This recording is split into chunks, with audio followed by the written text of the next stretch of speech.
বৃহস্পতিবার। ঘড়ির কাঁটায় দুপুর 2টা। চোখে পড়ল একটি হোটেলের আশপাশে বেশ কিছু ভিক্ষুককে। বিষয়টি নজর কাড়ল। বিভিন্ন স্থান থেকে ভিক্ষুকরা এসে এই হোটেলের আশপাশে বিশ্রাম নিচ্ছেন। বেলা 3টা বাজার সাথে সাথেই এসব ছিন্নমন মানুষ চেয়ার টেবিলে বসে দুপুরের খাবার খাচ্ছেন। কেউ ডিম, কেউ মাছ, আবার কেউ বা মাংস। তার সঙ্গে ডাল সবজি তো রয়েছেই। দেখে মনে হবে কোনো আনন্দঘন অনুষ্ঠান।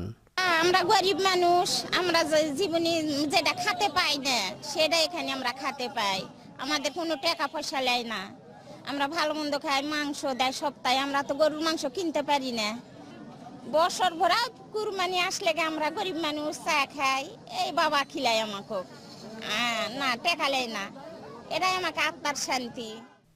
এভাবেই ছিন্নমন মানুষের মাঝে বিনামূল্যে খাবার বিতরণ করে অনন্য সৃষ্টি করেছেন নওগাঁর একটি রেস্তোরাঁ ব্যবসায়ী। প্রতিষ্ঠার শুরু থেকেই সপ্তাহে প্রতি বৃহস্পতিবার দুপুরে শত শত গরিব অসহায় মানুষকে খাবার খাওয়ান এই রেস্তোরাঁর মালিক। নওগাঁ শহরের আদালত চত্বরের সামনে অবস্থিত সাধারণ একটি খাবার হোটেলের মালিক আলী আসগর হোসেন প্রমাণ করেছেন ভালো কাজে সদিচ্ছাই যথেষ্ট।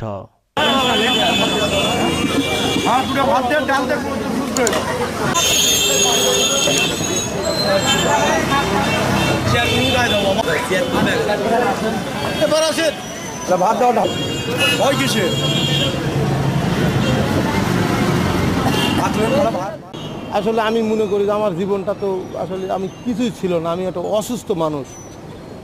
আল্লাহ আমার কোনো দিক দিয়ে কোনোভাবে হয়তো বা দিছে, তা আমি এটাকে যেন আমি ধরে না রাখে এটা একটু বিলাই দেব। মানুষ আমার এই আমি যে কষ্টগুলো করেছি, আমি মানুষের রক্ত বিয়ে করে আমার সন্তানকে আমি দুধ খাওয়াইছি, এটা সাক্ষী আছে, তারা জানে আমার অসুস্থতালে আমার কত মানুষ এখানে মানে লাঞ্ছিত করেছে।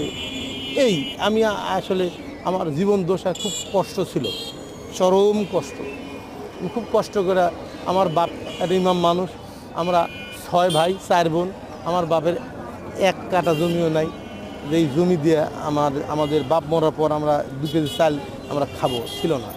আমার অসুস্থ, আমাকে কেউ দেওয়া পারে না, ওকাকে বাড়ি থেকে বাই করা যায়, কত কথা।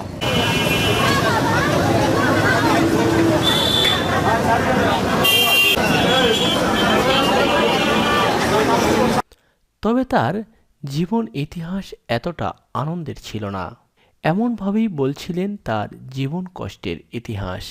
শারীরিকভাবে অক্ষম হওয়ায় পরিবারেও ঠাঁই হয়নি তার। দিন কেটেছে অনাহারে অদ্যাহারে। অর্থের অভাবে নিজের রক্ত বিক্রি করে সন্তানের মুখে তুলে দিতে হয়েছে খাবার। হ্যাঁ, আমার দেশের বাড়ি জন্মস্থান নাটোর-সিংড়া। 96 সালে আমি এখানে বাড়ির সাথে একটা মনোমান্য, আমার বাবা হঠাৎ করে মারা গেল, স্ট্রোক, ইমাম মানুষ ছিল। মারা যাওয়ার পরে একটা টাইম খুব একটা পারিবারিকভাবে একটা ভালো লাগলো না, ঝগড়াঝাটি হয়ে না বাদ থাকবো না। আমি একটা টাইম একটা চলে আসি নওগাঁয়। নওগাঁ চলে আসলো, এসে একটা বাসা 100 টাকা মাস ভাড়া নিলাম। এর কাজ পাই না, যেখানে যাই আমি ওই দৌড়াতে পারি না, অথবা হাঁটতে কম পারি, পায়ের সমস্যার জন্য কাজ দেয় না মানুষ। ওই 2 দিন 1 দিন নিয়ে বা এরকম ধরনের অবস্থা আমাকে দেখা, কাজের লোক তুমি না কাজ করতে পারবে না। তখন ওখান থেকে আমার সারা দিনে তখন কাজ পাই না, খুব কষ্ট করে মানে একটা টাইম না খাওয়া থাকি। ছোট্ট একটা বাচ্চা ছিল, বাচ্চার বয়স 3-4 মাস, বাচ্চা দুধ দিতে পারি না। কী করে বাল্লিক নাকি ইয়ে খাতো, ওটা কিনবে, আমার কাছে টাকা নাই বা খাবার নাই। তো আমি তখন একটা দোকানে যা বললাম, 12 টাকা বাস টার্মিনাল রাজ্জাকের দোকান, তা বললাম ভাই আমাকে এক পর সুজি বাকি দাও, আমি কাজ হলে আমার বাচ্চা না খাওয়া আছে, আমাকে একটু দেন, আমি আসলে বাচ্চাটা খাওয়াই, খুব কষ্ট করতেছি। তখন ও আমাকে দেয় না। ওটি ইট ভাঙ্গা, ওটি 10-15 দিন ভাঙ্গা কাজ হলো, হওয়ার পর আর কাজ হয় না। কাজ আর পরে আমি তো ইট জীবনে ভাঙিনি, ইট ভাঙতে মতো এলে সব রক্ত এমনি পড়ে যায়। মানুষ বলে আঙ্কেল আপনার স্কুলে যাচ্ছে মেয়ে সব, আঙ্কেল আপনার রক্ত পড়তেছে। না বাবা, রক্ত পড়লে আমার পড়া কিছু নেই, আমার 100 টাকা লাগবেই বা 50 টাকা লাগবে, আমার বাচ্চা কাচ্চা তাদের খাওয়াতে হবে, বউ আছে, আমি নিজে খাওয়া লাগবে, আমার কাজ করতে হবে। আমি তখন ওকে বললাম যে ভাই আমি রক্ত বিক্রি করবো,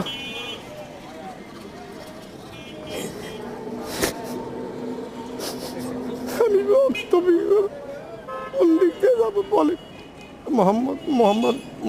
মোহাম্মদ ভাই বললো ভাই এমিনদের চলে যা হাসপাতাল, 2 ব্যাগ রক্ত দিল, 100 টাকা দিল, 100 টাকা দিল, ওই টাকা চলবো না, খাওয়া দিল।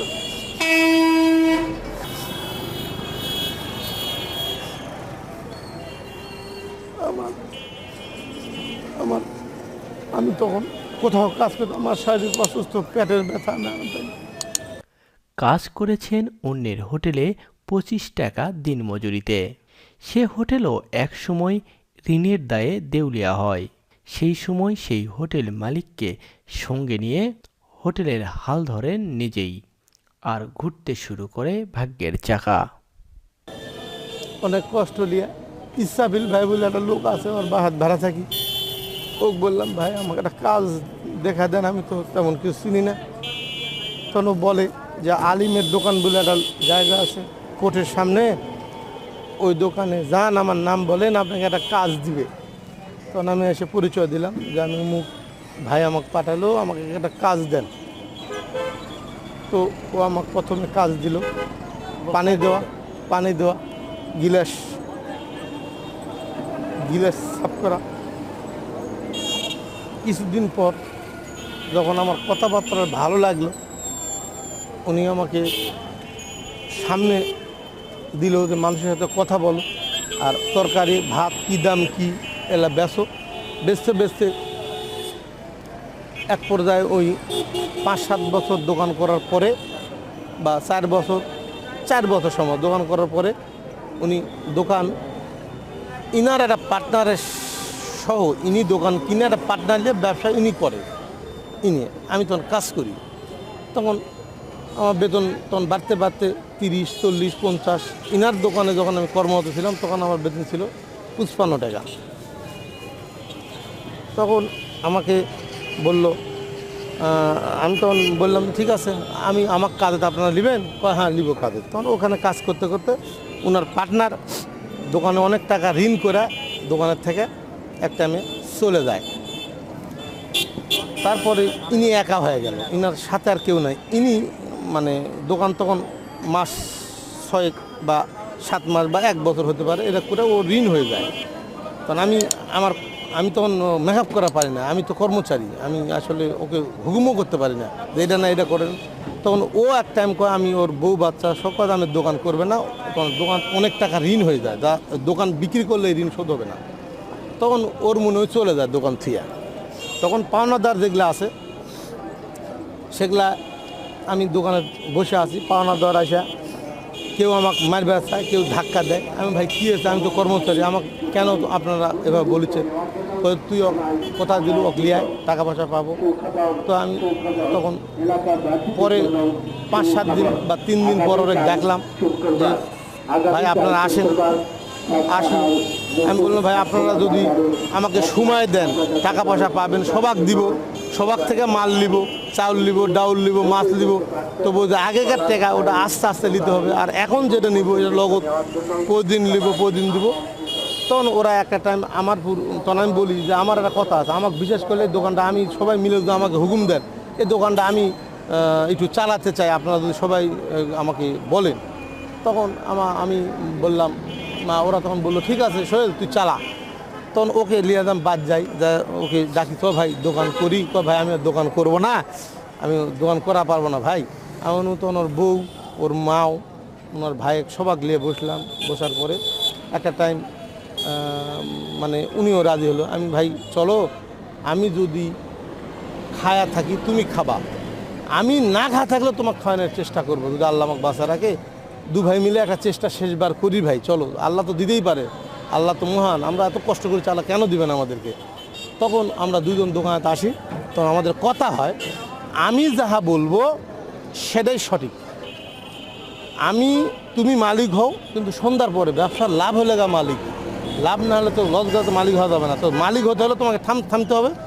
আমি যা করব চেষ্টা করেছি, তুমি আমাকে ধৈর্য ধরে আমার সাথে সঙ্গ দাও, দিয়ে আমরা দু ভাই মিলে আগাবো।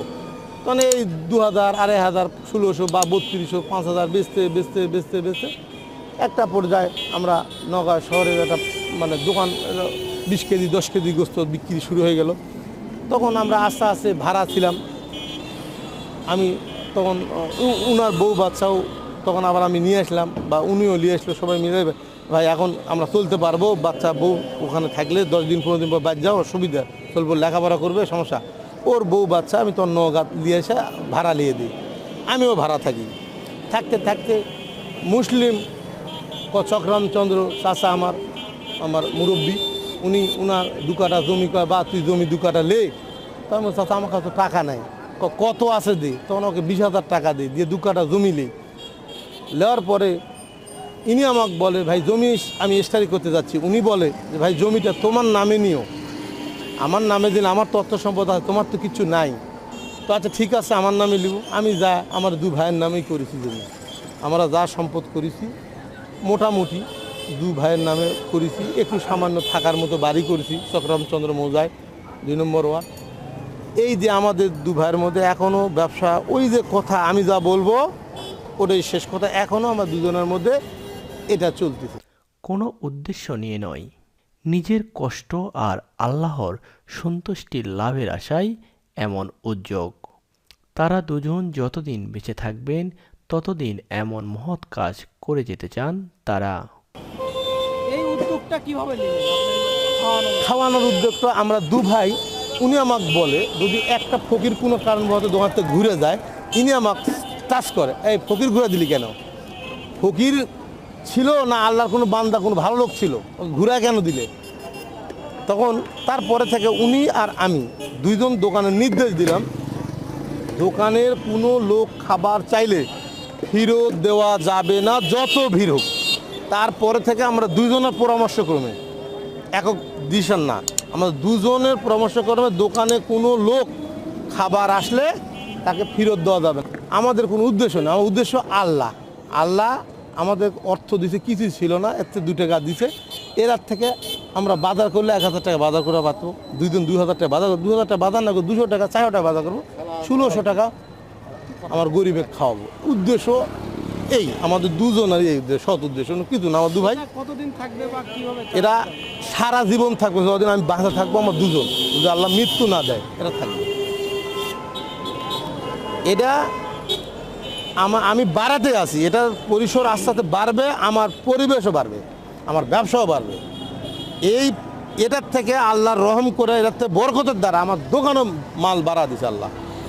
এই ফকিরের যেদিন থেকে আমি 2 বছর 12-15 বছর আগে থেকে সীমিত আকারে ছিল, এখন যত আকার বড় হচ্ছে দোকানের বেচা কিনা বাড়ছে। এটা আমি জানিও না, আল্লাহ কোথায় কী দেয় আমি জানি না। বেচা কিনা কোনো দোকান তাহলে আমার দোকান মানুষ খাচ্ছে, আমি কি করবো? আমি আল্লাহর এই গরিবগুলো 2 টাকার খাওয়াবো না? টাকা খায় ওরা? নাহলে 25 কেজি বা 20 কেজি চালের ভাত খেলো, 20 কেজি চালের দাম হচ্ছে 800 টাকা।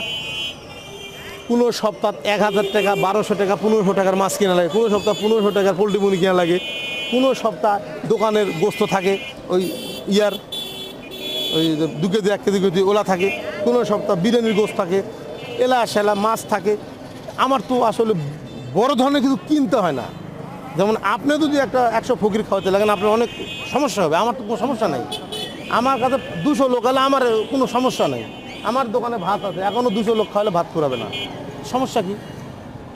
দেওয়ার মালিক তো একজন, এখনই 200 লোক আসে আমার ভাত খেতে পারে, 1000 লাভ হতে পারে, আল্লাহ দিতে পারে। তো আল্লাহর উপর বিশ্বাস করা, গরিবের জন্য আমরা যতটুকু পারি আমার সামর্থ্য অনুযায়ী, যদি অন্য কিছু দিতেও না পারি, সেটা ভাত আমি আমার এই জীবন যতদিন বাইরে থাকবে, আমার 2 ভাই আছি, এটা আমাদের নিয়ত। একটা গরিব ফকির না, এটা গরিব করে, তারা গরিব মানুষ হয়েছে, টাকা নেই, জেলের থেকে বাড়াইছে ভাই, টাকা নেই, সমস্যা নেই, খাবে। যদি বড় লোক হন, টাকা দেওয়ার মতো পরিবেশ থাকে দিয়ে যাবেন।